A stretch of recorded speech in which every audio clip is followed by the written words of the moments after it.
This has sent shockwaves across South Australia overnight. A man in his 50s has been attacked by a shark off Kangaroo Island.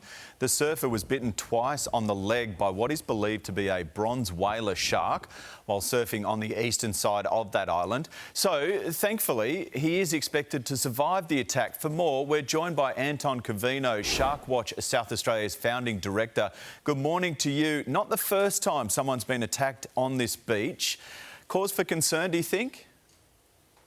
No, not entirely, to be honest, Shervo. I mean, back in 2020, there was another attack that took place at the Estuaries Bay. And remarkably, if you look back at the history of shark bite incidents on Kangaroo Island, remarkably rare considering the amount of shark activity that most likely is around the region.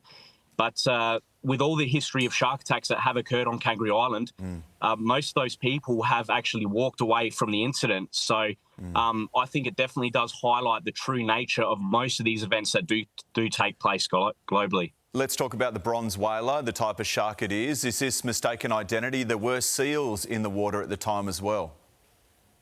Yeah, absolutely. And look, I'm glad that footage was actually captured of the event taking place. It really does highlight what happens for most of these incidents. The bronze whaler is generally quite a harmless shark. It is potentially dangerous due to its size and its jaw structure and maturity. So reports that I had yesterday was that bronze whaler was a particularly large shark. So, shark pushing that size up to 3.5 meters in length does have the ability to do some damage. But really, incidents involving bronze whalers are extremely rare. They're usually provoked incidents on spearfishermen. Otherwise, as we saw yesterday, it was just a case that the shark was chasing around seals in the bay, and the conniving seal, probably just trying to fend for its life, got in the way of the surfer. And unfortunately, that's when the gentleman appears to have been bitten. Anton, let's talk more nationally, because we know there was a fatal attack in Sydney just a few weeks ago. The water is getting warmer. People are heading to the beach. What's your advice for swimmers and surfers wanting to get out there and enjoy it? Oh, look, I'm a big fan of just everyone getting out and being a part of the Australian culture, getting out in the water. I don't definitely at all condone a fear narrative. What I would definitely suggest is that, obviously people try and avoid murky waters the best that they can to eliminate confusion.